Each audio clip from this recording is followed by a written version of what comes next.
As a massive fan of survival games and Dune, I'll admit to being a bit skeptical about an open-world survival game that takes place on the famously barren planet of Arrakis. But after an hour-long presentation of the upcoming Dune Awakening, those concerns have disappeared entirely.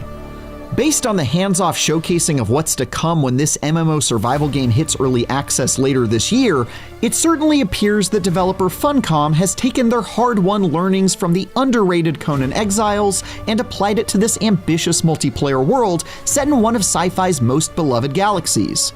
Whether it was the impressively detailed character creation options, the intricate RPG systems filled with skill trees and craftables, or the absolute insanity of trying to outrun a Shai-Hulud or escape a massive sandstorm, Dune Awakening appears to be on track to become the sci-fi survival game I've always dreamt of, and I cannot wait to get my hands on it. Arrakis is a test. Few survive it. How do you make a survival game set in an utterly desolate wasteland of sand? Well, according to Funcom, the answer lies in the hidden spaces of Arrakis.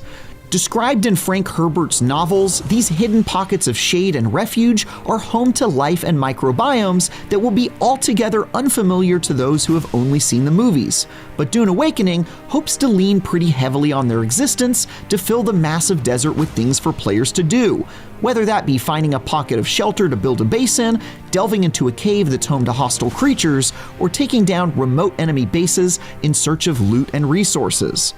In fact, the wide-open empty spaces filled with hot sand might be more of an asset than a hindrance, as it allows for a heat stroke mechanic where players are punished for spending time in direct sunlight with some pretty devastating debuffs, meaning players will instead need to dart from shelter to shelter, battling the elements as they explore the world and its many hidden spaces.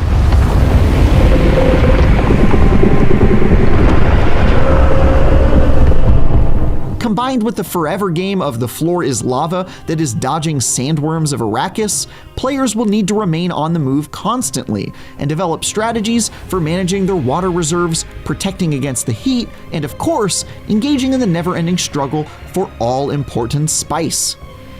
In one leg of the demo, players work together to claim a massive deposit of spice while keeping an eye out for the ever-looming threat of the Shai-Hulud drawn to their activity in the desert, only to be unexpectedly overwhelmed by a sandstorm instead, which swallowed them and their precious cargo along with them. In another section, a group of players work together to infiltrate a high-level facility filled with rare materials and dangerous enemies, making sure to harvest the blood of fallen baddies to replenish their rapidly depleting water reserves. Before the demo, I had a lot of questions about how a Dune survival game would even work without becoming extremely monotonous in short order, but by the end, I found myself wondering why in the heck someone hadn't made one sooner. Seeing all the clever ways Dune Awakening plans to make brilliant use of Dune's unique lore made me a believer.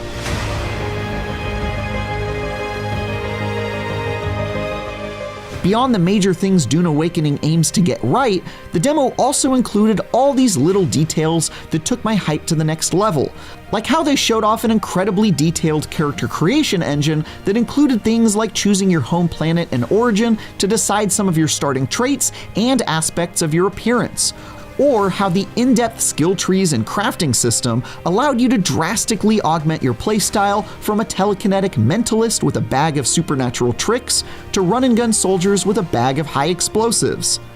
As someone who has spent a good deal of time with the Dune tabletop RPG, dreaming up the characters I'd like to portray in that universe, this looks like it'll scratch an itch I've had for decades, and I absolutely cannot wait to get my hands on it when it hits early access later this year.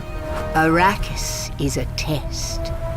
Few survive it. But the humans that do awaken. For more, check out our recent previews of Zenless Zone Zero and Fatal Fury City of Wolves. And for everything else, keep sandwalking with IGN.